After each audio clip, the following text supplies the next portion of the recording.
In this video I have explained what is an algebraic equation, what is an transcendental equation, what is an root of an equation, and the iteration process of finding a root for a given equation. Like the video, subscribe to the channel, share this video with your friends, gain the knowledge and rule the world.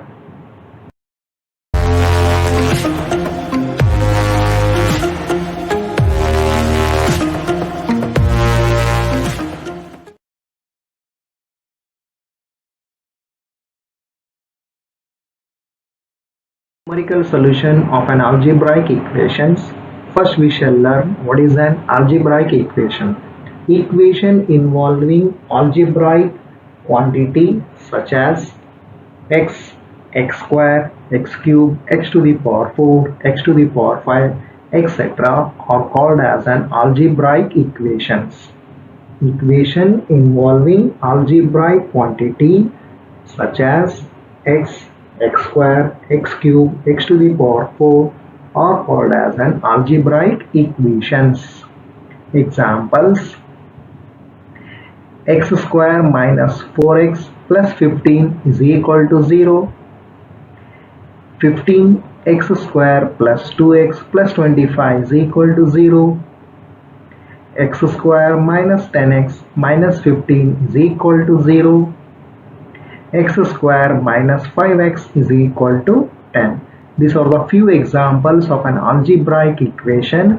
These are called as an algebraic equation because this equation is consisting of an algebraic quantity x as well as x square. That means either it may contain x or x square or x cube or x to the power 4 or any x terms, then we say those kind of equation as algebraic equation. This kind of equation is transcendental equation. Equation involving non-algebraic quantity like exponential, logarithmic and trigonometric are called as an transcendental equation.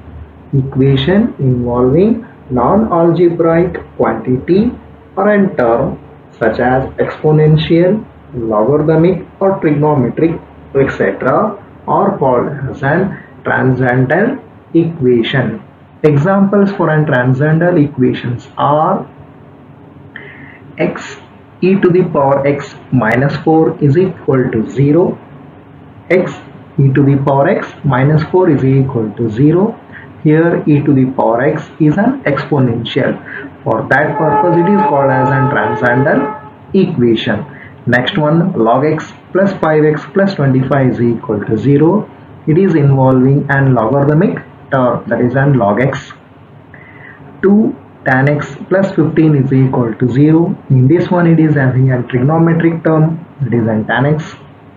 Another one example, sin x minus cos x is equal to tan x minus 20. This is also a transcendental equation because it is involving the trigonometric terms. Process.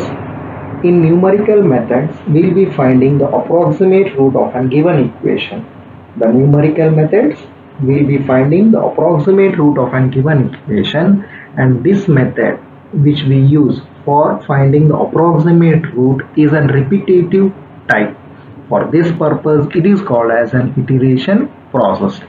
Numerical methods of finding the approximate root of a given equation is a repetitive type. For that purpose it is called as an iteration process. Examples of an iteration process to find the approximate root of a given equation in case of a numerical methods are bisection method. It is also called as an successive bisection method.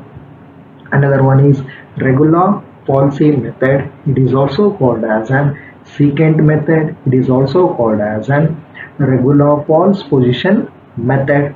Another one is Newton-Raphson method. These are the few examples of finding the approximate root of a given equation, and these methods will be involving iteration process. That means the repetitive type of finding the approximate root. For this purpose all these are called as an iteration process of finding the approximate root of a given equation. As I told, in case of a numerical methods, we'll be finding the root of an equation. What actually the root of an equation mean? For example, if f of x is equal to 0 is called as an algebraic equation, then x is equal to a is called the root of an equation if f of a is equal to 0. That means in place of an x, if we substitute a, in place of an x, we replace that x with a, then the given function should give the value as a 0. Then we say that it is the root of an equation. If f of x is equal to 0 is called as an algebraic equation, then x is equal to a is called as a root of an equation if and only if f of a is equal to 0. And next, fundamental property for the location of a root, where actually the root will be lying and how we'll come to know where the root position will be. The fundamental property for the location of a root is if there exist two values a comma b such that f of x has opposite signs. For example, say f of a is less than 0, that means it is having a negative, and f of b greater than 0, that means it is having a positive value, then always there exists at least one real root in the interval a comma b.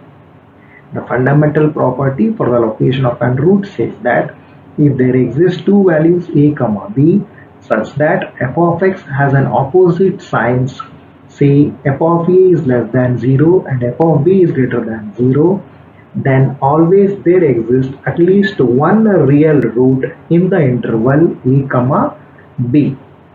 Based upon this property only, we are going to find the root of a given equation by using the various methods.